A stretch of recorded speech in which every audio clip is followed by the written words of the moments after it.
안녕하세요, 여러분. 31의 시집을 와 벌써 42를 앞두고 있는 10년차 주부입니다. 제가 꼴랑 10년을 주부로 살고 베테랑인 척을 하기가 뭐하지만요. 그래도 주부로 살며 평생 집에서 살림하고 애만 키우며 살아왔다 보니 이 구역에서는 제가 만렙이라고도 불리운답니다. 남들이 보기엔 살림이며 육아며 알뜰하고 똑부러지게 잘하는 것 같아 보이나 보더군요. 이렇다 보니 전 더 이상 다른 걸 하려는 시도조차 못하겠고 그저 하던 주부 일이나 열심히 하려는 게 제 인생 이유랍니다. 그런 저에게 앞으로도 살아가며 큰 변화라는 건 없을 줄 알았는데요. 이 사연을 쓰고 있는 걸 보니 제 인생이 완벽히 틀어져 버린 건 확실한 듯 하네요. 얼른 거두절미하고 사연을 소개해드리겠습니다. 저희 남편은 완전 능력이 없는 사람이에요. 와이프인 제가 이런 말을 제 입으로 하기가 참 민망하지만요. 정말 제가 봐도 왜 이런 남자를 만나서 고생을 사서 하나 싶을 정도로 제 남편은 가장으로서의 능력이 뚜약인 사람이죠. 직장을 다니며 돈을 가져오기는 하지만 길게 다니지를 못해서 월급은 늘 300만 원 언저리에 불과했습니다. 자식은 둘이고 앞으로 나갈 돈이 투성인데 남편은 돈 걱정이 없고 참 태평하게도 살더라고요. 연애 땐 그러지 않았었는데 결혼하고서 부쩍 사람이 게을러지고 또 저에게까지 무심해진 편이었죠. 고생하는 걸 못 참아 하는 성격인지라 진득하게 한 직장에서 일을 해본 적도 없고 말이죠. 지금껏 결혼해 남편이 그만둔 직장만 해도 5손가락이 넘어갑니다. 이 정도면 이해가 가시나요? 하지만 이게 다가 아니에요. 제가 못 참고 밖에 나가 일이라도 하려고 하면 집안일을 자신에게 떠넘기려 하는 거냐면서 이리를 가고 반대를 하더라고요. 저까지 직장을 나가버리면 집에서 살림을 누가 하고 밥은 누가 차리냐면서 말입니다. 애는 또 누가 키울 거냐며 입에 거품을 물고 저를 쏘아대는데 말이 안 나오더라고요. 돈도 못 벌게 하고 그렇다고 지가 돈을 많이 벌어오는 것도 아니고 말이죠. 그 바람엔 전 팔자에도 없는 주부를 자진해서 해야 하는 처지가 되었죠. 남들은 남편이 주부를 하라고 붙잡으면 고맙기라도 한다던데 저는 전혀 아니었답니다. 집에 꽉 묶여서는 남편 때문이라도 혼자 살림을 해야 하는 제 처지가 한탄스러웠던 적이 이만저만이 아니었죠. 하지만 그렇게 해서 제 남편에게 따질 수 있는 건 아무것도 없었어요. 비록 돈을 벌어오진 못했으나 남편이 생활비는 꼬박꼬박 내줬거든요. 시댁에서 받는 돈으로 말입니다. 저희 시댁이 돈이 좀 있는 편이에요. 그렇다고 재벌이나 현금 부자이신 건 전혀 아니고요. 재개발 지역에 사시다가 집값이 올라가며 땅 팔고 번 현금이 3억 정도 있었고 2억에 사서 살고 있는 지금 아파트도 시세가 9억이라 팔고 나면 남는 돈이 꽤 되었죠.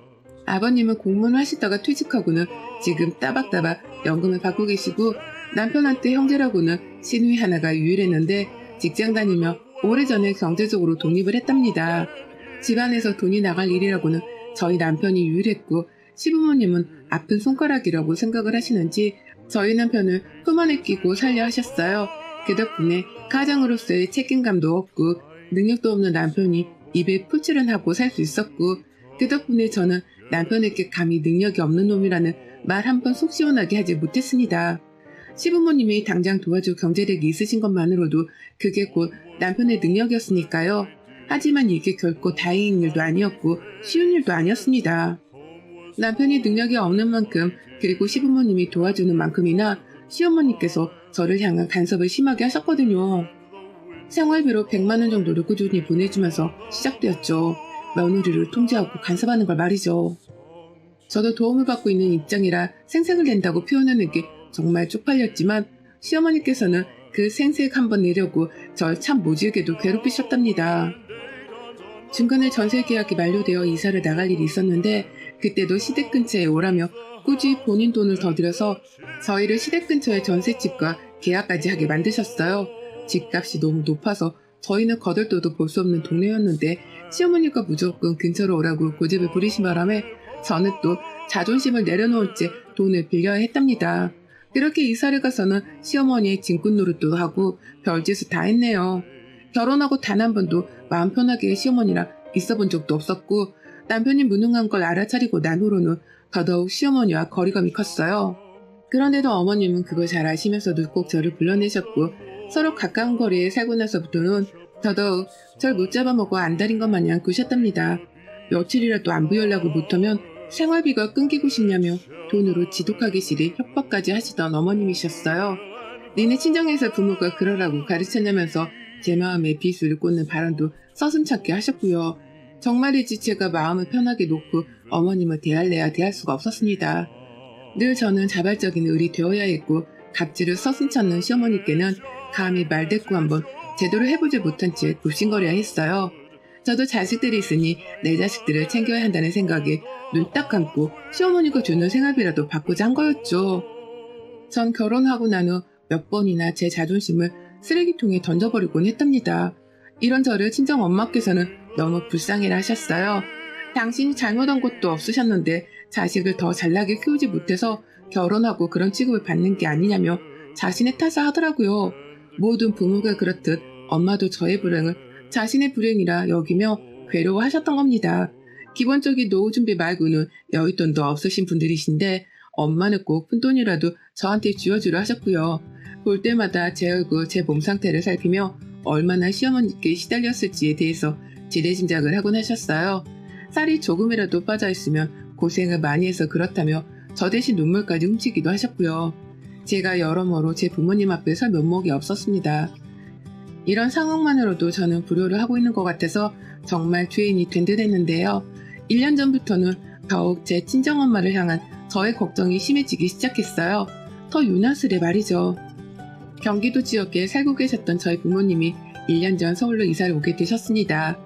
저희 오빠가 여태 혼자서 결혼도 안 하고 싱글로 살고 있는데 혼자 살기 적적하다며 저희 부모님이랑 살림을 합치기로 했거든요. 그래서 저희 부모님은 경기도에 있던 자가 아파트를 팔아버리셨고 그 돈을 그대로 들고서는 서울의 오빠 집으로 넘어오셨어요. 그렇다 보니 저는 전보다 더 자주 친정 부모님을 만나뵈러 갔어요. 위치가 더 가까워지기도 했으니 아이들을 학교에 보내놓고 시간이 남을 때마다 괜히 한 번 더 찾아뵙고 싶었던 겁니다. 제 부모님이셨으니까요. 제가 찾아가면 저희 부모님도 너무나 좋아를 하셨고요. 그런데 딸 걱정에 마음 편할 날이 없긴 하셨어도 늘 웃어 보이려 노력하시던 엄마신데 언젠가부터 자주 침대 위에 누워만 계시더라고요. 몸이 힘들어 죽겠다고 하시면서 말이죠. 왜 힘들어 죽겠는지에 대해서, 왜 그렇게 몸을 혹사시킨 건지에 대해서는 죽어도 말을 안 하시고는 계속 아프다는 말만 하며 침대 위에 계셨습니다. 인기척을 해도 나와보려 하질 않으셨고 어쩌다 나오셔도 밥을 해주겠다는 말을 하며 곧장 부엌으로 들어가 버리시는 바람에 전 처음에 저한테 화가 나서 저러시나 싶었어요. 그래서 더 자주 엄마를 뵈러 집에도 찾아갔지만 엄마는 변하지 않으셨고요. 나중에서야 심각성을 알게 된 저랑 아빠가 오빠하고도 상의를 해서 여기저기 병원을 찾아다니기 시작했습니다. 엄마가 혹시 갑작스런 질병이라도 걸려 저러는 게 아닌가 싶었거든요. 안 그러던 사람이 저러면 병이 틀림없다는 생각에 지레 겁부터 먹었고 하필 서울에서 새 인생을 시작하려고 하자마자 안 좋은 일이 생겨나니 저희 가족들도 모두 다 마음이 편치 못했어요. 하지만 이런 가족들의 지극정성이 간호와 달리 엄마는 갈수록 드러누워 계시는 적이 많아졌고요. 그와 동시에 저희 가족들은 황당한 반전을 알아차리게 되었죠. 엄마가 드러누워 계시는 만큼이나 바깥 외출을 자주 하신다는 것이었습니다. 전화를 하면 네 엄마 또 나갔다. 나는 아빠의 말을 들어야 할 때가 많았던 거죠. 아빠도 외출하는 엄마한테 몇 번이고 어디 가냐 물으셨지만 엄마는 그때마다 친구를 만나러 간다는 말을 하며 정확한 대답을 회피하셨다고 하고요. 그러고는 집에 오며 꼭 힘들어 죽을 듯 몸져 누우셨고 아빠는 그 모습을 보며 결국 스스로 판단을 내리셨죠. 엄마가 치매에 걸리셨던 확실한 판단 말입니다. 가장 가까이 있던 아빠가 엄마의 치매를 의심하신 바람에 자식인 저희 남매는 당연히 아빠의 뜻을 따를 수밖에 없었고요. 결국 저희는 엄마를 치매 검사까지 시키려고 병원에 찾아갔어요. 하지만 엄마는 아무런 표정의 변화도 두려움도 없으셨어요. 마치 니들이 아무리 병명을 찾으려 해봐도 찾지 못할 거다 라고 농락이라도 하는 듯한 아리송한 표정만 지어보인 채 입을 굳게 다무셨답니다. 그러니 저희 가족들은 더욱 엄마의 상태를 불안해했고요. 저러다 진짜 큰일이 나겠다 싶어서 더 경계를 했습니다. 그러다가 오빠한테서 아주 기가 막힌 제안을 전해들었죠. 오빠가 그러더라고요. 자기 선배 어머니도 치매에 걸리셨을 때 선배가 녹음기 같은 거 넣어놓고 상태를 확인했다고 말이죠. 언제 어디서 뭐라고 사시는지 평소 상태가 어떠신지에 대해서 제때 확인을 할 수가 없기 때문에 녹음기를 넣어놓고서 주기적으로 상태 검사를 했다고 하는 거예요. 그걸 오빠는 선배한테서 전해 듣고는 저희 가족들한테 써먹어 보자며 알려줬고 이미 퇴근길에 녹음기까지 사와서 어떻게 사용하는지 사용법까지 터득한 후였습니다. 저랑 아빠는 굳이 반대를 할 이유가 없단 판단하에 그러라고 했고요. 그렇게 저희는 엄마가 가장 자주 들고 다니는 가방의 안쪽 주머니에다가 오빠가 사온 녹음기를 몰래 집어넣었어요. 병원에서 치매가 아니라고는 했으나 저희가 볼 때 엄마의 상태가 이상한 건 틀림없었는지라 언제 터질지 모르는 치매 환자가 틀림없다는 99%의 확신한 채로 녹음기에 녹음이 잘 되기만을 기다렸어요. 그러다 모두가 까무러치게 놀라 그 사태가 터져버리고야 말았죠. 하루는 오빠가 절 너무 애타게 부르더라고요. 그날 오빠가 휴무날이었는데 엄마가 또 영혼이 가출한 사람 마냥 대낮에 집을 나서려고 한 바람에 엄마의 뒤를 쫓기로 작정했던 겁니다. 오빠는 다급한 목소리로 도움을 요청하려고 전화를 했어요. 야, 엄마 또 나가신다. 지금 광장동 쪽으로 가고 있고 지하철 타고 계시고 우리는 어디쯤인데? 라고 하면서 실시간으로 엄마의 이동 경로를 가르쳐줘가면서 저를 불러냈죠. 그러니 저는 애들이고 뭐고 일단은 남편한테 맡겨놓고 오빠를 따라 나섰고요. 오빠가 알려준 장소로 바로 달려갔고 실시간으로 전송되는 위치로 이동을 하는 내내 온몸에는 긴장감이 뻗쳤습니다. 이런 짓이라는 걸 처음 해봐서 혹여나 엄마한테 상처가 되는 일을 범하면 어쩌나 하는 고민도 살짝 되었었고요. 그렇게 중간에서 결국 오빠를 만났는데 옆에 아빠도 같이 계시더라고요. 엄마가 집을 나가려는 걸 가장 먼저 눈치챈 건 아빠라고 했고요. 그렇게 저희는 다 같이 엄마의 뒤를 밟았어요. 엄마는 가방 안에 녹음기가 든 것도 모른 채 그걸 꼭 부여잡고는 지하철역을 빠져나가셨고 아파트 단지 쪽으로 계속해서 걸어가셨어요. 그리고 전 그제서야 이상한 걸 눈치챘죠. 지금 이 길이 단지 쪽으로 향하고 있는 이 길이 너무나 익숙하단 걸 알아챘거든요. 아무리 봐도 이 길은 제 시댁으로 향하는 길이었습니다. 설마 아니겠지 했어요. 오빠가 도대체 엄마는 어디 가는 거야? 라며 남의 동네 주변을 둘러보면서 어이없어하는 동안에도 저는 설마 하는 심정으로 대답을 회피했어요. 설마 엄마가 시댁에 가겠나 싶었으니까요. 그리고 실제로 시댁 아파트 단지 안에 들어가실 때에도 설마 우리 시어머니를 보려는 건가 싶었습니다. 대단지 아파트 안에 지인이 또 있으시겠거니 싶기만 했죠. 하지만 기어코 엄마가 최종 목적지라면서 도착을 한 곳은 다름 아닌 제 시부모님이 사는 단지 앞이었습니다. 엄마가 귀엽고 시부모님 계시는 동안으로 들어가려고 하자 제 입에서는 저도 모르게 안 되는데 저기 왜 가? 라며 자동적으로 탄성이 튀어나왔어요. 그제서야 오빠는 저기가 어딘 줄을 아냐며 저를 캠으로 보기 시작했고 제 입에서는 시댁이 여기라는 얘기가 나오자마자 아빠와 오빠가 동시다발적으로 표정을 구기기 시작했답니다. 시댁? 네 시댁? 라면서 아빠가 그제서야 모든 상황이 이해가 간다며 머리를 지끈 쥐어 싸매셨고 오빠는 말을 잊지 못한 채 저를 쳐다보더라고요. 마치 저 때문에 벌어진 일이라는 듯 원망의 표정으로 말이죠. 그리고는 오빠가 엄마를 잡아채러 달려가려 하는데 제가 붙잡았습니다. 녹음기에 뭐라도 남겨야 할 거 아니야. 라고 하면서 오빠를 말린 거죠.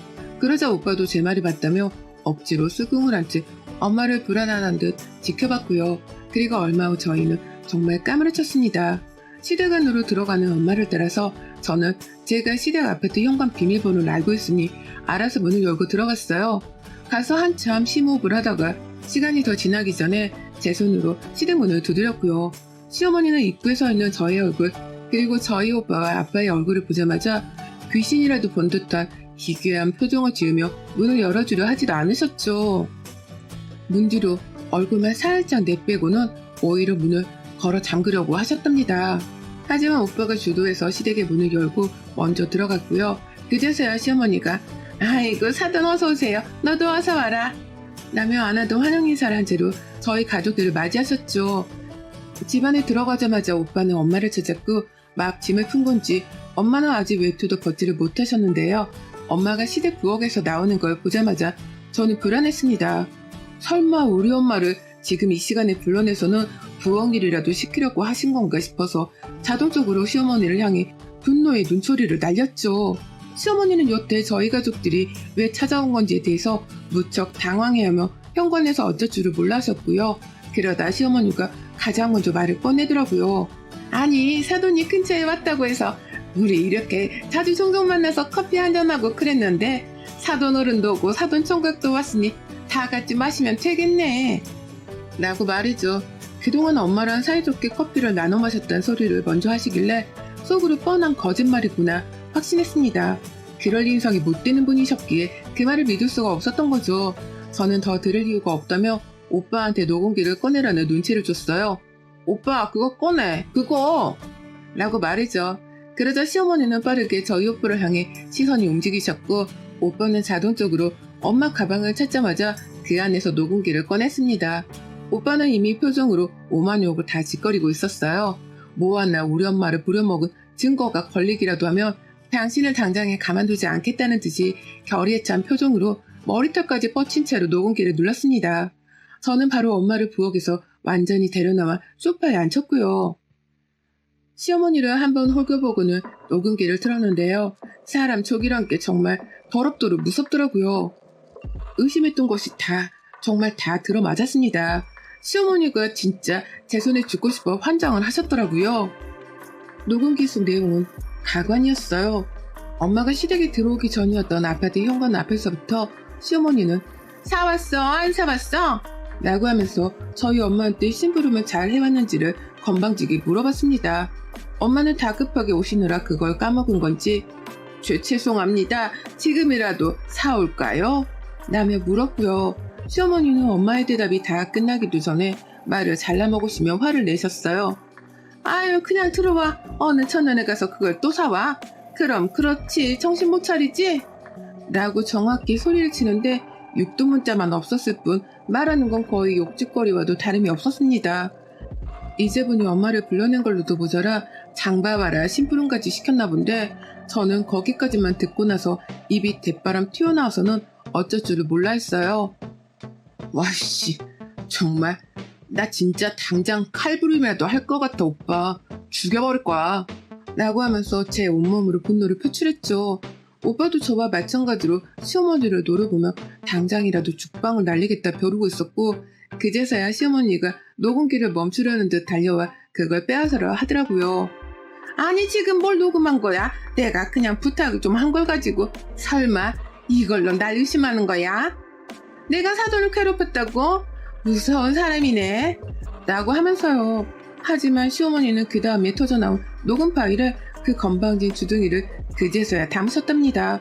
엄마가 시댁에 들어오자마자 죄송합니다 사돈 제가 까먹어서 죄송해요 라고 연신 굽신거리는 소리가 들렸고 그 후 시어머님이 저희 엄마한테 소리를 치셨거든요. 노망났지? 그럼 병원에 들어가 치료나 받던가 노망난 라고 말입니다. 저는 더 들을 필요도 없다는 판단하에 시어머니 얼굴에 제 손에 직접 죽방을 날렸습니다. 야 이 개삐리리야 네가 뭔데 우리 엄마한테 노망이 났네 마네야? 지금껏 우리 엄마를 불러다가 이런 식으로 욕먹이고 부려먹은 거야? 그래서 우리 엄마가 힘들어서 들어누워만 계셨던 거고 너 내가 가만 안 둬 이 악마 같은 년 라고 하면서 더 이상의 자비는 없다는 듯 욕을 하며 시어머니 볼따구를 제 주먹으로 가격했습니다. 그리고는 입술을 제 손으로 꼬집어선 그 자리에서 인정사정 없이 잡아당겨 버렸습니다. 오빠는 엄마를 모시자마자 아빠한테 데리고 먼저 집에 가시라 집 밖으로 내보냈고 문을 닫고는 다시 시댁 안에 들어가선 표효를 했습니다. 평생 화 한 번 잘 내지 않고 살던 착한 오빠였는데요. 그런 오빠가 그간에 쌓아둔 모든 화를 한 번에 토해내듯이 집안을 아주 쑥대밭으로 만들어버리고 말았어요.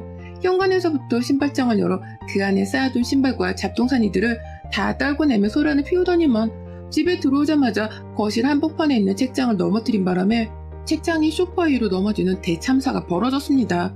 힘없이 책상에 눌려진 소파를 보고 시어머니는 완전 겁에 질려 오빠 무릎을 쥐어 잡더라고요.